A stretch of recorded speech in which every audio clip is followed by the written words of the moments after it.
Welcome back to JD Sports Gaming as we're at the halfway point of the season. As we take a look around the league here in week 8, and then we'll take a deeper dive into the stats, league leaders, and also our team later on in the video. Start out, Packers fall 1-6 on the year. The Raiders get back in the win column, 34-9. Texans struggling again. They struggled last year as well. Panthers over the Bengals, 28-14. The rookie Hoffman, 3 catches, 75 yards, and a touchdown like he was a first pick of the draft. And we'll take a look at our defense. Has been like the only consistent thing with our team for the most part besides that Giants game. And some of the star players, and then watching with T.O., but we do take care of business, 38-13. Titans over the Colts in AFC South matchup. As Titans move to 4-4, they're kind of in a little down year compared to last year. The Bears 20-10, they moved to 4-3. The Eagles moved to 4-3 as well, 16-6 over the Lions. And we'll take a look at the AFC North. This is a big game here in the AFC North. Peyton Manning, ball around the 7-yard line, and just a quick strike as they win it in a shootout, 45-24. They remain undefeated. Steelers fall to 5-3 on the year. Jacksonville 17-14 over the Seahawks. Niners having a good year as they win 27-24.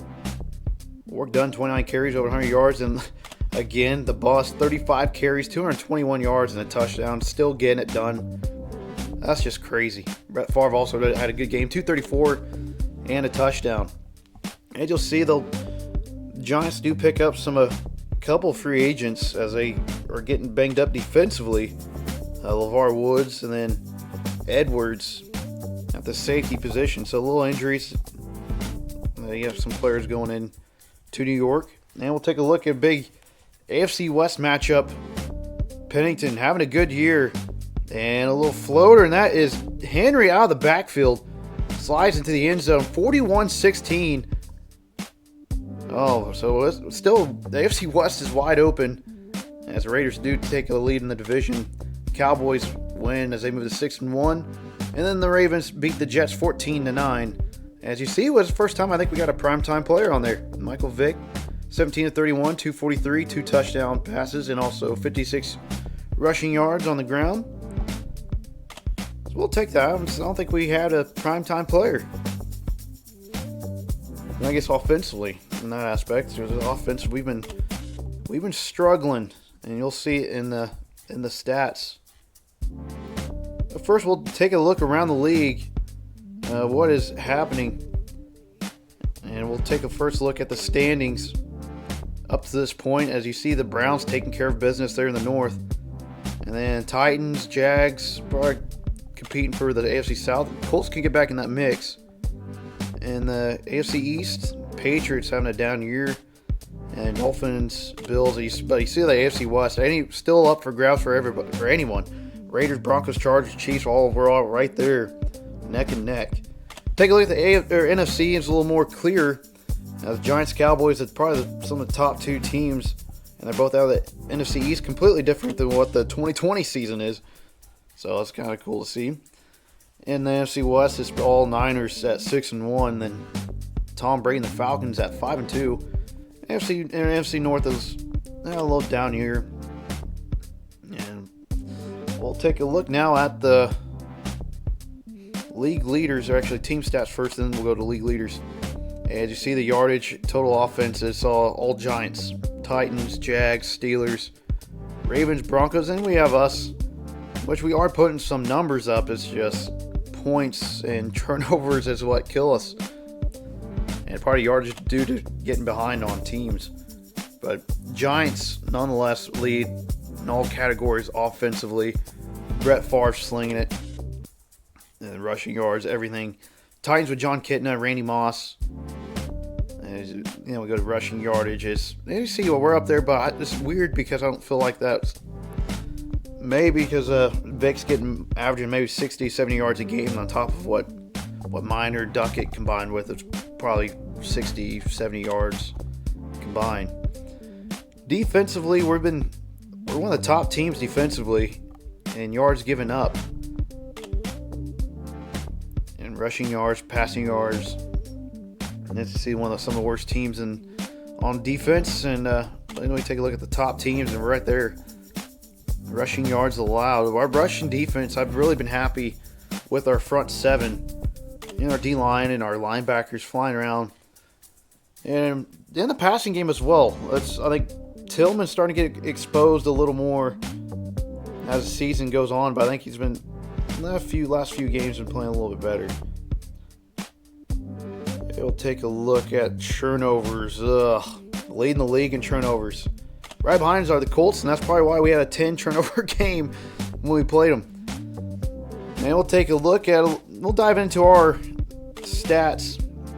Vic, 10 touchdown passes, 14 interceptions so far on the year.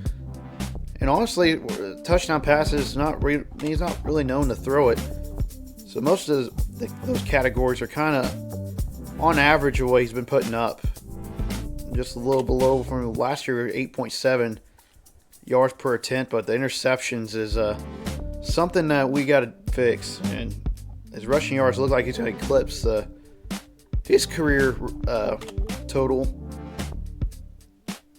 Like 633 is the most he had in his career so far in the season. So it looks like he'll probably eclipse that with 500 so far. So we take a look at the running backs. And Minor, I had high hopes for him. 68 overall, I believe. And we're still struggling. 3.7 yards. I mean, he has his days. 4 rushing touchdowns and Duckett. Mainly used for close yardage situations, so the box is usually loaded. So I understand that. And then you have Vic, our leading rusher on the team. And we'll take a look at receiving. Henry Hogan, I think he's got to be in the conversation for Rookie of the Year. Leads all Chargers in targets, yardage, touchdowns, receptions.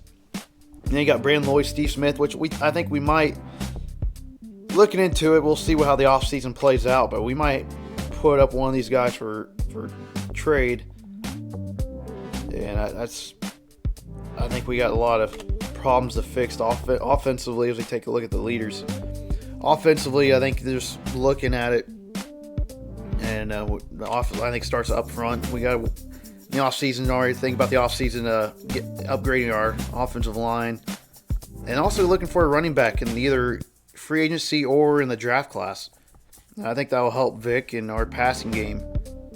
And defensively, we'll have to take a look at our linebackers are getting up there in age, so we'll have to dive into that, and also probably look into maybe a corner, because we still have Bob Sanders, who's on his second year in the league, and Bashir's been playing pretty well. So I think other than that defense, I think we're going to be, we'll be just fine. As you see, some of the stats here leading the league in interceptions is Brad Johnson. So we're not leading the league in interceptions, but Vic is right there with him with 14. Then Jake Delhomme, Harrington's kind of surprised to see Pennington up there as well. As last year, he was very efficient. I don't think he hit double digits. He was already up to double digits in interceptions. You see the bus is just on another level. First player for 1,000 yards and just having a great year. Rushing touchdowns is Michael Bennett, then the bus. And Barlow, Anthony Thomas, Travis Henry, then Smith and Holmes and Vic up there as well with rushing touchdowns. And we'll take a look at receiving. Marvin Harrison for the Bengals, 46 catches. And then Randy Moss up there with receptions, yardage-wise. So we'll go through the rest of the receptions. T.O., Holt, Harrison. And now I think we're at the yardage. And see Marvin Harrison still leading the league in receiving yards. T.O. had a couple of big games, so he's up there as well. Then you have Johnson, Galloway, Pinkston, Ingram. Adrian James with 6 receiving touchdowns. That's probably a good little duo there in Cleveland with Peyton Manning. We'll take a look at some of the injuries. You see Derek Reed, we haven't seen him much, and that kind of makes me reevaluate the receiving core just to move on if I should or not. Because that kind of, he'd be I think a big piece if he plays up to expectations. Then we can probably move on from a Lloyd or Steve Smith and upgrade our position or one of our offensive positions that we need. So we'll simulate this week, and then we'll take a look at Week 9 as we are at our bye week. And then we get a whole trio of AFC West teams, as I believe. I'll have to take a look. Denver, and then Kansas City, I believe, and then Oakland, or something like that. But nonetheless, we'll get into Week 9 around the league. And what teams are kind of extending their lead in the division. And we'll start it off with the Rams over the Texans. Texans, another just bad year. Colts getting the win calling, 31-21. And the Cardinals had a good year last year, are struggling. They had Donovan McNabb, I don't know what happened. Vikings beat the Eagles 23-17. Patriots getting the win calling with Big Ben, 24-23 over the Dolphins. We'll take a look at New York. Going out to the Jets. And let's see what this is. Look at punt return. And that is LT taking out. Would not punt the ball to LT. Untouched. There goes LT. 20-10. Touchdown Jets. As they win a shootout 38-37. Phillip Rivers 343. 4 touchdown passes. Bills win at home 24-10. Richard Gannon getting back in a lot of passing attempts at 39 passing attempts. 2 scores. Buccaneers beat the Saints 26-14 as they moved to 5-3. The Jags beat the Chiefs. That helps us a lot. 28-24 as the Chiefs move to 3-5. And we'll take a look at the AFC North. I think Marvin Harrison playing against Peyton Manning here. And I believe that's Carson Palmer still with the... Oh, wow, good throw and catch. And the Bengals upset the Browns. Browns get the first loss of the season. Yes, that is Carson Palmer getting drafted with to the Bengals and remaining there. Falcons beat the Ravens 17-15. Steelers lose to the Panthers at home 14-27. Washington beats the Raiders. That helps us again. Coming to our division 17-10. Going into Green Bay. The Cowboys, they have a pretty good football team. Well balanced and defensively. And a strike there. 28-21. Hasselbeck, 241, 2 scores. The Packers having a down year. They moved to 1-7. Cowboys' 6th win in a row. They do sign undrafted rookie free agent at safety. And some notable injuries around the league. Ricky Williams for the Texans, as they do have Fred Taylor, but he's a good backup to Taylor. And you see Cleveland, Michael Pittman, Bryant Johnson. NFC was the same players as we've seen, so not too notable injuries. And we'll take a look at your primetime players. Of course, Peyton Manning and Carson Palmer in that shootout, as they are up there. So that will do it here. Thanks for watching for what's going on around the league. Hit the like, hit the subscribe, and we'll see you next time on the AFC West trifecta.